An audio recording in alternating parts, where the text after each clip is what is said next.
लोग मंदिरों में जाते हैं, स्वर्ग और नरक के नक्शे देखते हैं।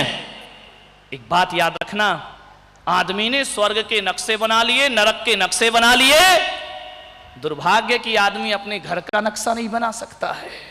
पहले अपने घर का नक्शा सुधारने का प्रयास करिए।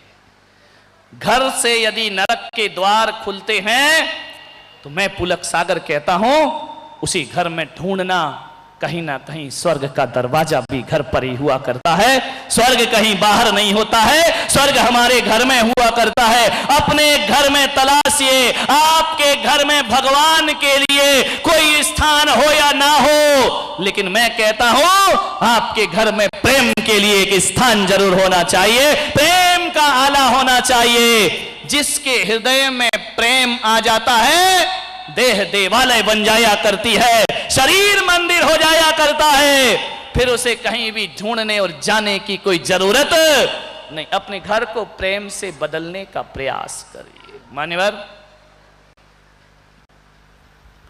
देख रहा हूं घर के हालात, दो भाई एक साथ भोजन नहीं कर सकते हैं। ऐसे हालात बन गए हैं घरों के। भाई भाई से नहीं बोलता है, देवरानी जिठानी से नहीं बोलती है, सासू बहू से नहीं बोलती है। आपस में प्रेम संवाद खत्म हो रहे हैं, ध्यान रखना। मान्यवर, कब तक इस प्रतिशोध की ज्वाला में आदमी जलता रहेगा?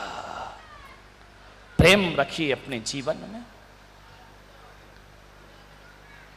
एक महिला आई, बोले महाराज मेरे घर में बड़ी अशांति है, बड़ा दुख है, बड़ा तनावपूर्ण वातावरण है, मैं क्या करूं?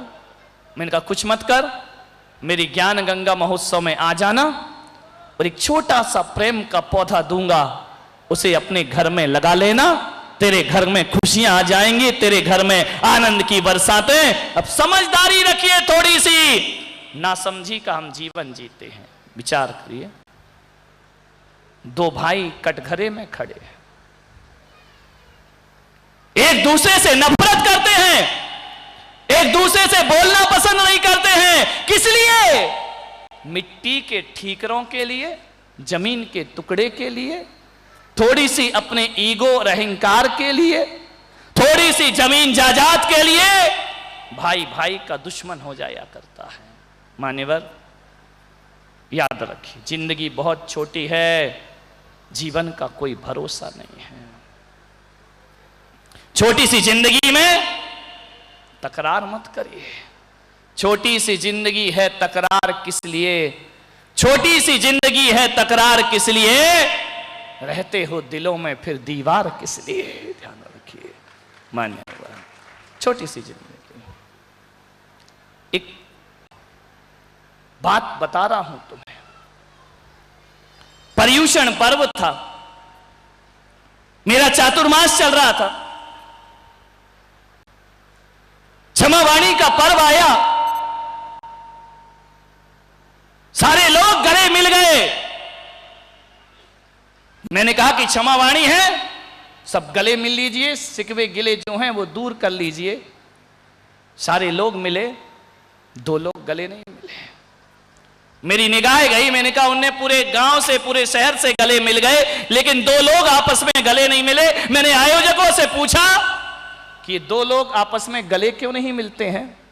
उन्होंने कहा महाराज इस लफड़े में तुम मत आओ।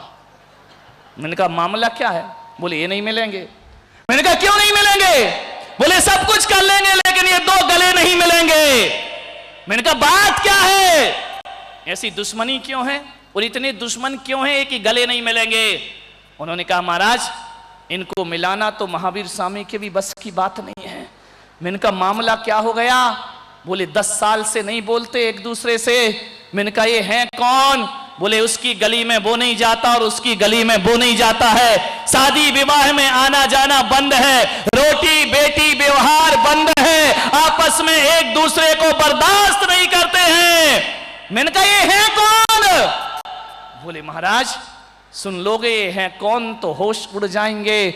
मैंने कहा बताओ ये दोनों कौन हैं? बोले दोनों सगे भाई हैं और एक ही मां से पैदा हुए हैं, एक ही मां बाप की औलाद है, सगे भाई हैं लेकिन आपस में बोलते नहीं हैं, नफरत की जिंदगी जीते हैं। मैंने कहा क्या वजह है?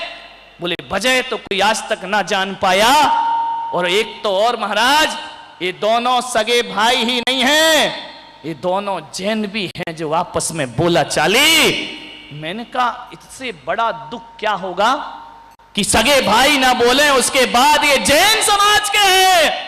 अरे किस चीटी की रक्षा की बात करते हो, किस अहिंसा की बात करते हो, किस क्षमावाणी की बात करते हो? मैंने कहा एक काम करो, उन्हें मेरे पास बुलाओ। मैंने बुलवाया, बड़ा भाई आया। मैंने कहा एक बात बताओ, तुम दोनों आपस में गले क्यों नहीं मिले? बोले महाराज सब करेंगे, जो आप कहो वो करेंगे, लेकिन ये बात मत बोलना। मैंने कहा ऐसी क्या दुश्मनी है?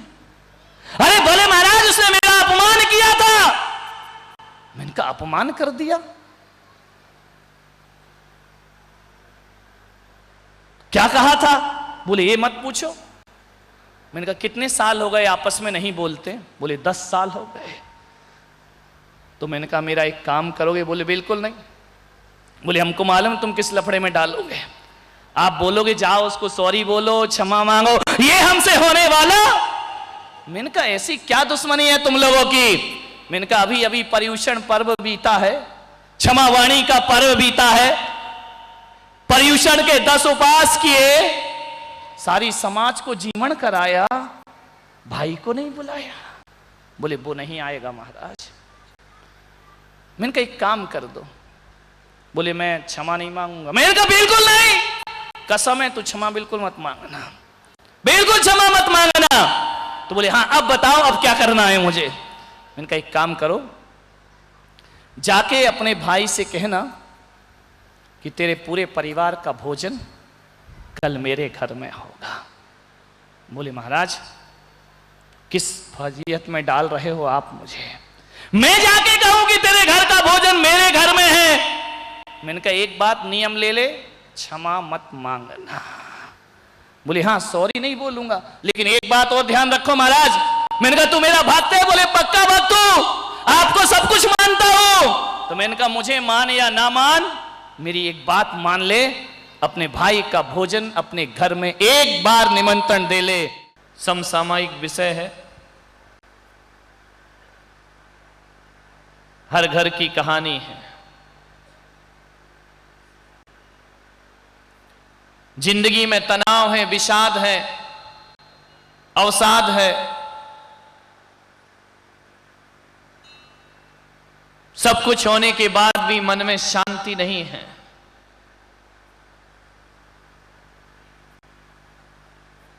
आदमी जी रहा है मगर उसे जीना नहीं आता है। आदमी खाता है लेकिन उसे खाना नहीं आता है। आदमी चलता तो है लेकिन उसे चलना नहीं आता है। और आदमी बोलता तो है लेकिन उसे बोलना नहीं आता है। जिंदगी को आनंद में बदलना है, जिंदगी को स्वर्ग बनाना है और अपनी जिंदगी में सुख की बरसात करना है। तो एक सूत्र आज मैं तुम्हें दे रहा हूं, यदि अपनाओगे तो तुम्हारे जीवन में बहुत काम आएगा। जिंदगी का गणित बड़ा उल्टा गणित है। यहां मौत को संभालो तो मौत नहीं संभलती है।